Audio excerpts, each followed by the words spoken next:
اللهم صل وسلم وبارك على سيدنا محمد. ازيكم حبايبي؟ عاملين ايه؟ يا رب تكونوا بخير. معاكم منى من ترند في الخمسينة. تعالوا نعمل مع بعض الزبادي بتاع السحور. حابه اوريكم، بس هو ناعم وتحفه جدا وعامله له حشوه كمان حلوه قوي قوي. تعالوا نخش على الفيديو نشوف عملناه ازاي. لايك وشير وسبسكرايب للقناه. في البدايه نقول بسم الله الرحمن الرحيم. هنشتغل في كيلو لبن، بس انا عندي 2 كيلو بغليهم، هغليهم مع بعضيهم، بس هشتغل في كيلو للزبادي يعني. تمام. هنجيب الخلاط بتاعنا ونشتغل في الخلاط. عندي كوبايه زبادي من الكوبايات الصغيره دي. حط عليهم معلقتين لبن بودر. اللبن بودر ده هو السر اللي بيخلي الزبادي متماسك، وبيخلي له بيديله طعم حلو قوي عن اللي انت بتجيبيه من بره خالص.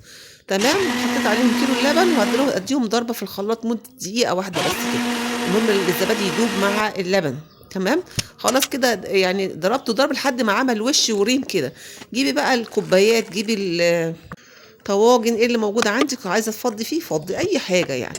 انا حطيت في الطواجن وفي البولات الازاز دي، حطيت في بولتين كده التمر الطري بتاع رمضان ده، البلح الطري بتاع رمضان ده. انا بشتغل بيه، بحب اعمله يعني، بيبقى طعمه احلى قوي يعني. ده كيف عندي. ممكن تحطي اي حشوه تانية، ممكن تحطي مانجا، تحطي فراوله، صوصات يعني اللي انت حباه، وهيطلع معاكي تحفه وزي الفل. بس احنا بنحب التمر اكتر يعني.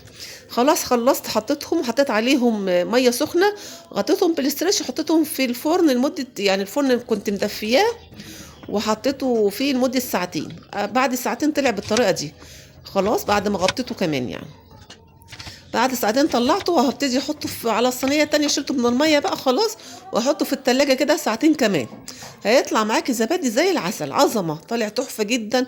واللبن البودر مدي طعم حلو قوي للزبادي، حاجه كده جميله. اقعدي كلي فيه بقى للصبح. موفر جدا يعني. كيلو لبن هتعملي، عملنا 8 بولات. لو انتوا عيله كبيره بسم الله ما شاء الله هتعملوه، وهي حلو جدا. شوفي دلوقتي الزبادي غلي بره في المحلات. شوفي البوله بكام دلوقتي. لا اعملي في البيت احلى واوفر. كده كده برضو اللبن غلي، بس هنعمل حاجه نظيفه في تحفه جدا. اعملي بالطريقه دي. واللي فيه التمر بقى ده عظمه، ما تقولوش لعدوكم عليه، حلو قوي قوي يعني. ان شاء الله المره الجايه نعمله لكم بصوصات تانية بالمانجا بالفراوله ان شاء الله زي ما انتم حابين. حبيت اوريك ان هو متماسك، ولو قلبتي البوله كده مش هيقع منك. هنغطيه بقى ونحطه في التلاجة عشان ما ياخدش من ريحه التلاجة. واخر عظمه. لو عجبكم الفيديو يا ريت تدعمونا بلايك شير سبسكرايب للقناه. مع السلامه.